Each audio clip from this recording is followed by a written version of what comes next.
جس طرح یہ ابھی پچھلے دنوں کی بات ہے،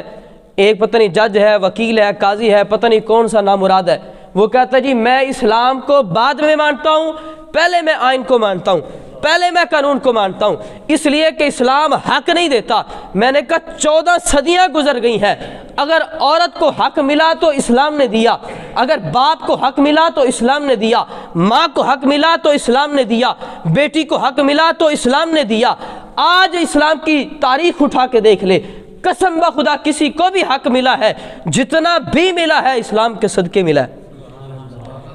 اور وہ نامراد کہتا ہے، وہ کہتا ہے جی میں اسلام کو بعد میں مانتا ہوں۔ اب یہ بتا، یہ اسلام دشمن نہیں تو اور کیا ہے؟ پھر ہمیں کہا جاتا ہے آپ کیوں بولتے ہیں جی؟ آپ کا کیا کام ہے بولنے کا؟ پھر آپ بول لیں،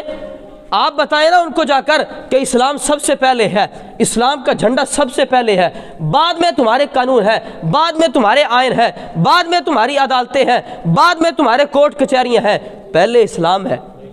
وہ کہتا جی میں اسلام کو اس لیے نہیں مانتا، بعد میں اس لیے مانتا ہوں کہ اسلام حقوق نہیں دیتا، آئین حقوق دیتا ہے۔ اس نے قادیانیوں کو حقوق دینے کی بات کی ہے، وہ کہتا ہے کہ قادیانیوں کو ان کا حق دیا جائے۔ قسم بخدا آج بھی اس دھرتی کے اندر اگر کوئی قادیانیوں کا نام لینے والا ہے اس کو اصل حرامی جان لینا، کیونکہ میں اس لیے کہہ رہا ہوں کہ جو نبی کریم صلی اللہ علیہ وسلم کی ختم نبوت کا ڈاکو ہے، قرآن پاک نے اسے اتلم بعد ذالک زنیم کا خطاب دے کر پکارا ہے۔ اس کا مطلب یہ ہے کہ اللہ فرماتا ہے لوگوں جان لو، جو مصطفیٰ کی ختم نبوت پر حملہ کرنے والا، مصطفیٰ کی ذات میں عیب نکالنے والا، فرمایا اس کی اصل میں خطا ہے۔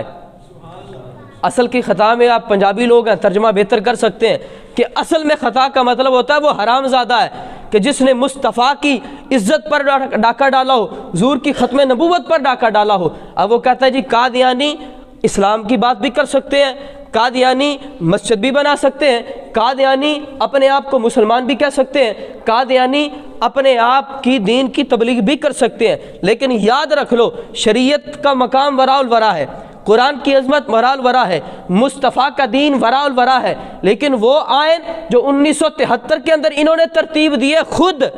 اس 1973 کے آئین کے مطابق قادیانی نہ اپنی عبادت گاہ کو مسجد کہہ سکتا ہے، نہ خود کو مسلمان کہہ سکتا ہے، نہ ہی اپنے دین کی ترویج کر سکتا ہے، نہ ہی کھل کر سامنے آ کر دین کی تبلیغ کر سکتا ہے۔ دنیا کا بدترین کافر ہے قادیانی، اور جو ان کی حمایت کرنے والا ہے وہ بھی انہی کے اندر شمار کیا جائے گا۔ وہ بڑا سے بڑا حکمران ہو، بڑے سے بڑا وکیل ہو، بڑے سے بڑا قاضی ہو، بڑے سے بڑا جج ہو، کچھ بھی ہو، ہمارے جوتے کی نوک پر ہے، عزت کا تاج اسی پر سجایا جائے گا، اس کے سر پر سجایا جائے گا۔ تو تاج دار ختم نبوت کا نعرہ لگا کر بتائے گا ہم مصطفیٰ کے نوکر ہیں، ہم مصطفیٰ کی ختم نبوت کے پاسباں ہیں، ہم ختم نبوت کے نوکر ہیں، ہم ختم نبوت کے محافظ ہیں۔ عزت کا تاج اسی کے سر پر سجایا جائے گا۔